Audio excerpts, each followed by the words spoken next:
Springtime projects are in full effect at NGP. You might recognize the vehicle over my right shoulder as our Atlas project Riptide.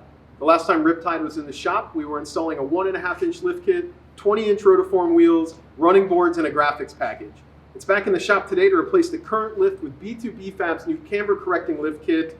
The one drawback to many of the lift kits available on the market today has to do with the alignment spec. Positive camber becomes an issue when lifting these vehicles. That causes problems with tire wears and creates a twitchy feeling while driving on the road. It's obviously not ideal, but thankfully our friends at B2BFAB have designed a lift kit that eliminates these issues.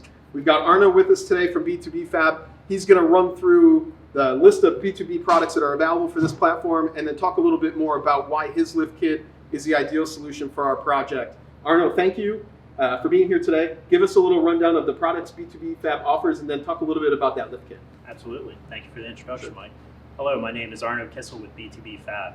A little bit about ourselves. We specialize in custom fabrication and we manufacture a number of innovative products for Volkswagen Audi models. You might already be familiar with some of our products such as the Wookie Pipe Resonator Delete and also BFT blocks, which are used to gain clearance for larger wheel and tire fitments on the Atlas models. We're very excited about this lift kit. This has been a long project for us. We've spent 5 years making revisions and fine-tuning our design, and we're very proud of the final products. With the use of our two-piece offset design, we're able to provide the lift that we all want with getting the camber back into a correct range close to factory specs. On-road handling is stable and confidence-inspiring, just as it was from the factory. If you are an MQB driver in search of a lift with the look you want, with no sacrifices in handling and performance, look no further than our camber correcting lift kit. Stay tuned to see the result of our install today and the difference that our kit makes. Mike? Thanks, Arno, for that description. Guys, let's dive into the install. Disassembly is straightforward. First, we'll separate the steering knuckle and the front strut from each other. One tip here, you will not want to reuse the axle bolts on the front suspension. Recommend replacing those, and we can help with those when you're ordering this new kit. Once you have the front strut separated from the knuckle, you'll just reach up into the engine bay, remove those 3 bolts that hold the strut in place, and then gently remove the entire assembly from the wheel well. With the strut assembly removed, we can now install the B2BFAB Camber correcting lift kit. Well, one thing we like about this system is that it bolts to the strut mount as opposed to being a spacer between the strut assembly and the strut tower. This makes installation a much easier process, a little less guesswork as far as getting the longer bolts lined up. As you're installing the lift kit on the strut mount itself, you want to make sure that you're following the proper torque specs. All of that stuff's included in the kit. You just want to make sure that you're hitting your torque numbers correctly. And once everything's installed, you put it back in the strut tower. Moving on to the rear suspension, we're disconnecting the lower control arms from the spindle, dropping them down and removing the spring. With the springs removed, we're putting the lift block in the spring pocket and then reassembling everything. With the springs removed, we can install the lift blocks in the spring pocket and then reassemble everything. One tip here for the rear suspension, we're doing both sides simultaneously. This allows us to keep the sway bar and the sway bar end links connected throughout the entire process. This saves us a little bit of time as reconnecting those sway bar end links side by side can be a bit cumbersome. This is a sneaky way to keep things a little easier when reinstalling the rear suspension. Once everything's reinstalled and torqued down, we take a visit to the alignment rack to make sure our spec is correct. And then from there, it's on to a test drive. All right, so out on test drive after installation, install at the shop was roughly 4 hours, including the alignment, 4.5 hours.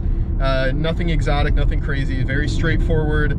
If you're somebody who is a shade tree mechanic, this is definitely something that you could do on your own with the right tools and the right time. Obviously, you're still going to need an alignment rack, unless you're really, you have it like that, you've got your own alignment rack, but it's a high-level shade tree. Yeah, exactly. Yeah, so very posh shade tree situation. Overall, very straightforward installation. Results are immediate, if I'm honest.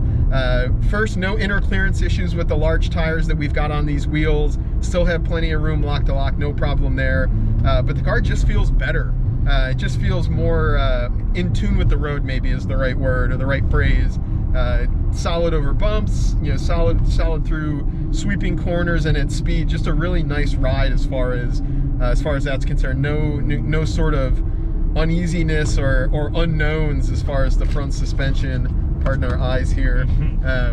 Overall a quality upgrade over the standard lift that we had on the vehicle prior.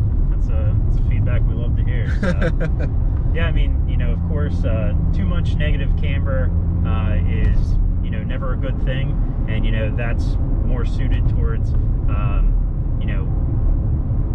specific like performance handling as far as like a track-oriented setup.